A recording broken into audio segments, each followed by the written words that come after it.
Feast of the Conversion of Saint Paul, Apostle, 25th of January. Paul was born a Jew in the Roman city of Tarsus in modern-day Turkey. On the eighth day, he was circumcised and received the Hebrew name Saul. At a young age, Saul began to study the law of Moses in Jerusalem under Gamaliel, a member of the Sanhedrin and one of the most respected Pharisees and doctors of the law of his era. The Pharisees had enumerated 613 laws found within the Torah, the first five books of the Bible. Saul would have studied each of these laws carefully. When Saul was in his early 20s, Jesus of Nazareth began his public ministry, during which he challenged the rigid interpretations that the Pharisees taught about the law of Moses. Jesus was crucified 3 years later when Saul was about 25. Now a Pharisee himself, Saul was diametrically opposed to Jesus' teachings, believing that they were in opposition to the law of Moses that he had come to know so well through the distorted lens of the Pharisaical teachings. After Jesus' crucifixion, Saul zealously devoted himself to persecuting those who were Jesus' followers.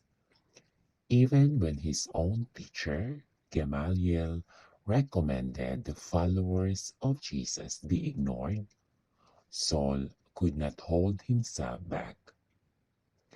The earliest documented martyrdom in the church after Jesus' death took place with Saul's consent, when those who stoned Saint Stephen laid their cloaks at Saul's feet as Saul looked on.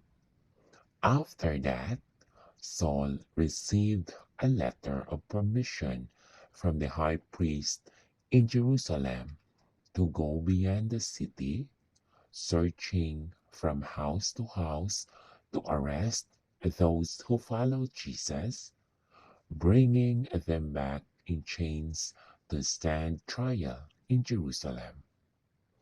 As he took this letter of permission with him on a journey to Damascus, Saul had an experience that would not only change his life forever, but also change the entire world.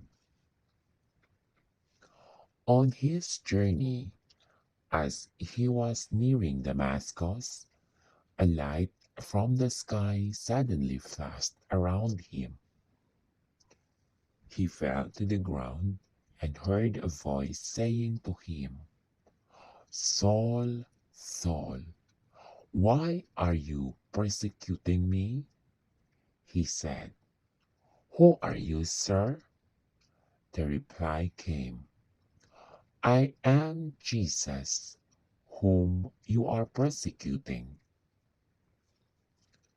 It will be found in Acts chapter 9, verses 3 to 5. With that, Saul was blinded and had to be led into the city of Damascus, where he stayed for 3 days, fasting, praying, and pondering this encounter. In that city was a disciple of Jesus named Ananias. Ananias knew about Saul's persecution of the church and feared him greatly. But Jesus appeared to Ananias and told him to go to Saul, lay his hands on him, heal him, and baptize him. Jesus explained that this man is a chosen instrument of mine to carry my name before Gentiles, kings, and Israelites, and I will show him what he will have to suffer for my name. Acts chapter 9, verses 15 to 16. Ananias did as he was instructed, and Saul listened, converted, was baptized, and began a new life as an apostle of the Lord Jesus. Eventually, Saul began to use his Roman name, Paul, rather than his Hebrew name, Saul. Our feast today not only celebrates Saint Paul, it specifically celebrates his conversion. Think about that glorious conversion. Those 3 days that Saul spent in Damascus after encountering Jesus on the road changed his life. During those 3 days, he pondered Jesus' words, fasted, prayed, listened, thought, and changed. Facing the truth within his soul might not have been easy, but he did it. From that time on, the zeal that he had poured into persecution became zeal for the spreading of the gospel. The first 3 years after his conversion were spent in Arabia, perhaps in prayer, study, and preparation for his new mission. God used this time of solitude to bring about a deeper conversion in Saul's heart and to form him into a powerful instrument. After 3 years, he returned to Damascus and then continued to travel far and wide, proclaiming Jesus as the Christ. Over the approximately 27 years that followed, Paul arguably became the greatest evangelist in the history of the world. At least 13 of the 27 New Testament books are traditionally attributed to Paul, providing us with much of what we know about Jesus.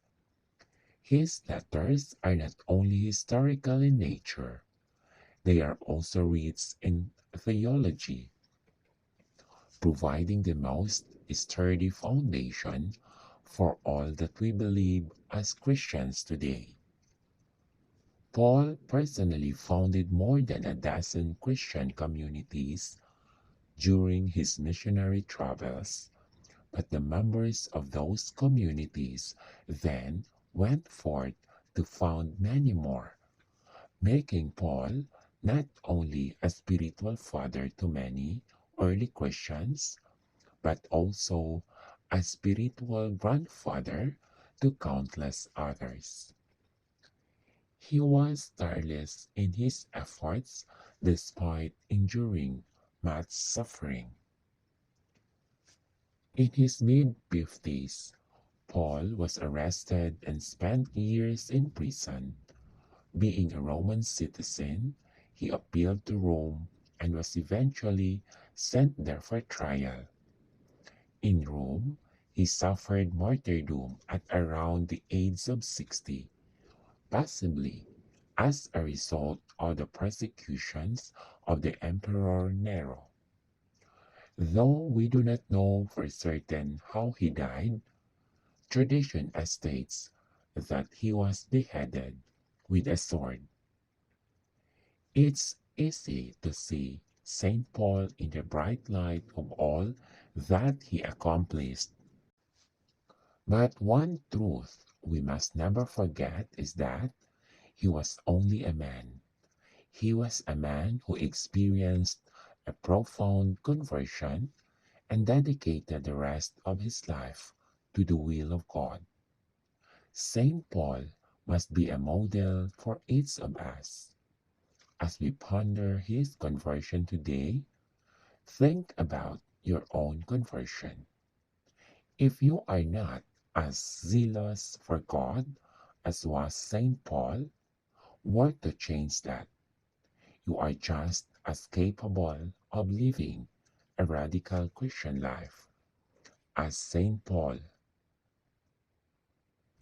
Allow God to fill you with zeal so that God may use you in glorious ways. God bless.